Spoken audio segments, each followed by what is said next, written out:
College खत्म कर सुमा साइकिल पर घर लौटने लगी।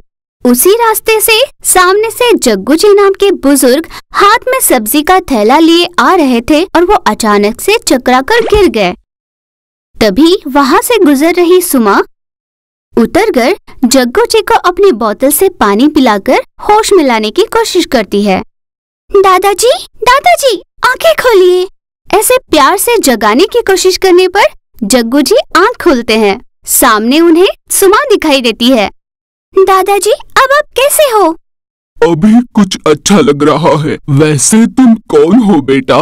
मेरा नाम सुमा है दादाजी। मैं कॉलेज से लौट रही थी और मैंने देखा आप बेहोश पड़े हो। तुम्हारा बहुत बहुत धन्यवाद बेटा। भगवान तुम्हारा भला करे। धन्यवाद दादाजी। आप इतने कमजोर लग रहे हो, फिर भी बाहर क्यों निकले? क्या आपका कोई नहीं? सबके होते हुए भी मैं अनाथ हूँ बेटा। यही पास में हमारा वृद्धाश्रम है बेटा। क्या तुम मुझे वहाँ तक छोड़ दोगी? ठीक है दादाजी। क्या हम साइकिल पर चलें? नहीं बेटा, पैदल ही चलते हैं। ठीक है दादाजी, हम चलते हुए चलेंगे। फिर वे दोनों बात करते हुए और चलते चलते वृद्धाश्रम पहुंच जाते हैं।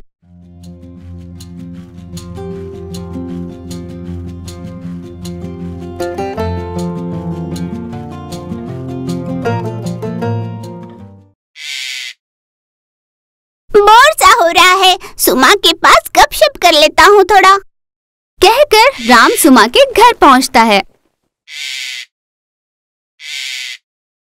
सोफा पर बैठ जाता है और यहाँ वहाँ देखने लगता है, पर सुमा कहीं नजर नहीं आती। इतने में वहाँ राधा आ जाती है। माँ, क्या सुमा अभी तक घर नहीं लौटी? हाँ, अभी तक नहीं लौटी। क्या तुम्हें उससे कोई काम था? कुछ नहीं, बस मैं बोर हो रहा था। सोचा सुमा से कुछ बातें कर लूं। बस अब मैं क्या करूं? सुमा के आने तक इंतजार करो। बाप रे, मुझसे नहीं होगा इंतजार। मैं उसके पास जा रहा हूँ। नहीं रामू, वो शायद कॉलेज में होगी। शायद उसका कोई स्पेशल क्लास होगा। तुम यूँ बीच में जाकर उसे डिस्टर्ब मत करो। ठीक है माँ, सुमा के आने का इंतजार करूँगा। वृद्धाश्रम में पहुँचे सुमा और दादाजी सोफे पर बैठे। अगर अपनी आखिरी समय में दादी जी ने आपको पैसे नहीं दिए होते तो आप कहाँ जाते दादाजी? मैं कहीं रोड पर या किसी प्लेटफॉर्म में पड़ा भीख मांग रहा होता, पर मेरी मरती हुई पत्नी ने आगे की बहुत अच्छी सोचकर मेरी बची हुई जिंदगी के लिए रुपये देकर चली गई।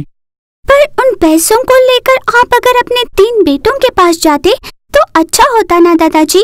मैं गया था सुबह, लेकिन वहाँ हुआ यूं कि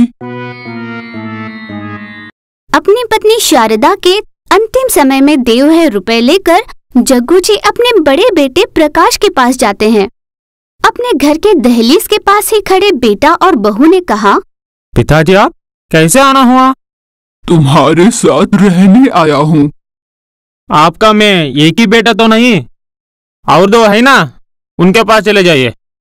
अगर उन दोनों ने भी यही कहा तो मेरा क्या होगा?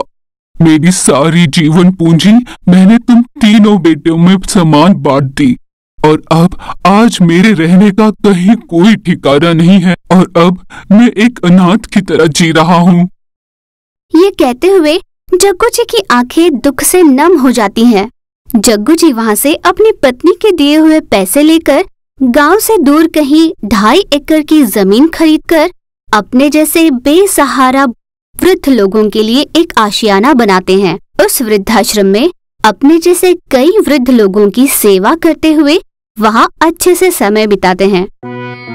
ये सब हुआ था सुमा। पर अगर आप अपने पैसे अपने बेटों को देते तो शायद वो आपको बहुत अच्छे से रखते। पर कब तक? जब तक मेरे पास पैसे होते।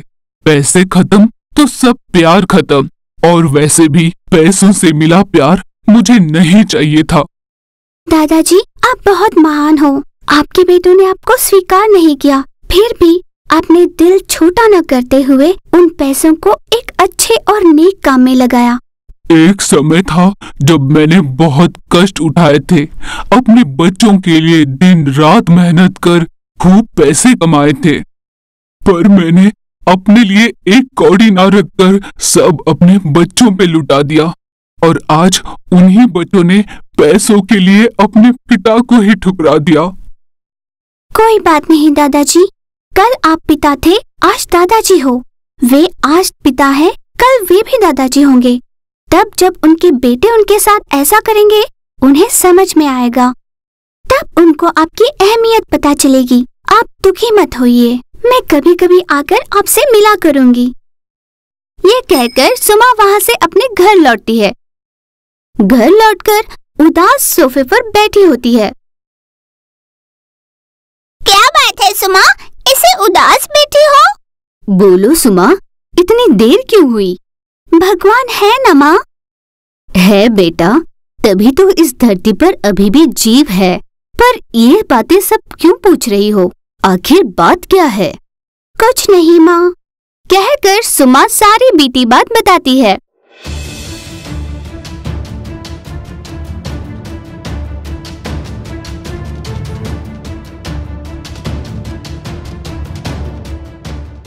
पेड़ एक हो तो क्या उसके बीज अलग होते हैं?